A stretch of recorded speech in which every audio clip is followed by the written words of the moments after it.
Hello and welcome to the 32nd episode of Williams Whiteboard. As I always do, I'd like to take a quick opportunity just to say thank you for all of you that have come by, watched the videos, liked, commented, and shared. I really appreciate the shares, so thanks a lot. So on this 32nd episode, I'm going to talk about the concept of doing the forensics. Yes, we're going old school and we're going to talk about doing the forensics. So, October 2020, fiscal year 2020 over. We are now in fiscal year 21. All of the activity and things that happened in FY 20 are dead. It's done. It's done. However, in FY 21, we're just beginning. And one of the things that is of valuable importance to do at the beginning of FY 21 is to do the forensics on FY 20. So here we are in October, November, and December. The time where it's sometimes hard to get people's attention in government contracting. So this is the time to think about going back, thinking about and doing the forensics on FY 20. What worked, what didn't, and how can we make and improve things for the future.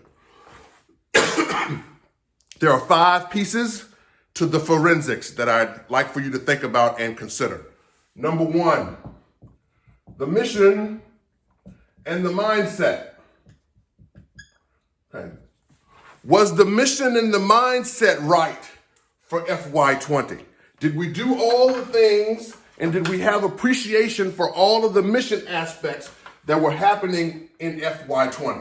Particularly Q4, okay? That's where the rubber meets the road.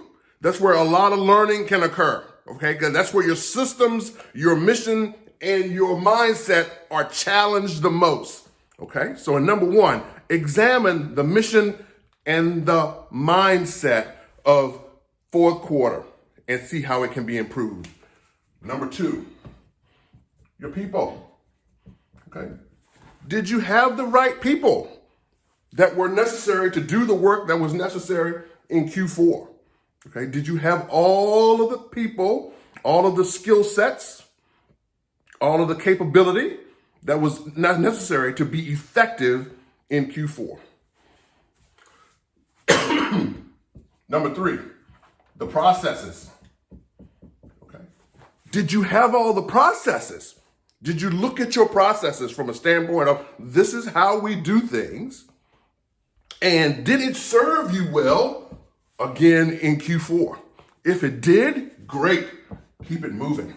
If it didn't, now is the perfect time to think about updating and elevating your processes. Number 4 is your systems. Okay? What systems, whether they're automatic, whether they're procedural, what if they're organizational, okay? Whatever they are, think about what your systems that were in place and being deployed in Q4, did they serve you well? Did they work? Okay. And could they be better? Okay. So here's an opportunity to examine all of those things. And while it's the time in Q1 of the next fiscal year where it's people are taking leave, the holiday season is coming upon us, it's hard to get people's attention. Sometimes the money isn't flowing in the organizations, okay, yet. So here now is the time to work on these things. And then number 5, which is my favorite, is the training. Okay? The training. Have you provided as a leader, as a director, as an organization, team lead, chair, you name it, business owner, have you provided the resources from the standpoint of education and training to make sure that anything you saw in Q4 that might not have been as optimum as you wanted it doesn't rear its head again in Q1 going forward, okay? This is Williams Whiteboard, and this is the concept of doing the forensics. Taking a look at your mission, your mindset, your people, your processes, your systems, and your training as they manifested themselves in Q4 to make sure that whatever is necessary to elevate that, to keep doing what was working and stop doing what didn't. You make sure you make those decisions, address them in Q1 so they are baked in for the new fiscal year. This is Williams Whiteboard. Thank you so very much for your time. I welcome any thoughts and comments or any other aspects of doing the forensics. Some people call them hot washes. Some people call them after action reports. Some people often call them postmortems, borrowing the concept from the medical field. But all of these are looking back at the thing that's gone, okay, and then analyzing the pluses and minuses, pouring fuel on your pluses, and replacing your minuses to make sure that you continue to move in a continual improvement manner going forward. This is Williams Whiteboard. Thank you so very much for your time. And as I always say, when you find a problem, you're working on something, you don't know what to do, grab a whiteboard and a set of markers and get after it. All the best. Have an amazing day. Bye.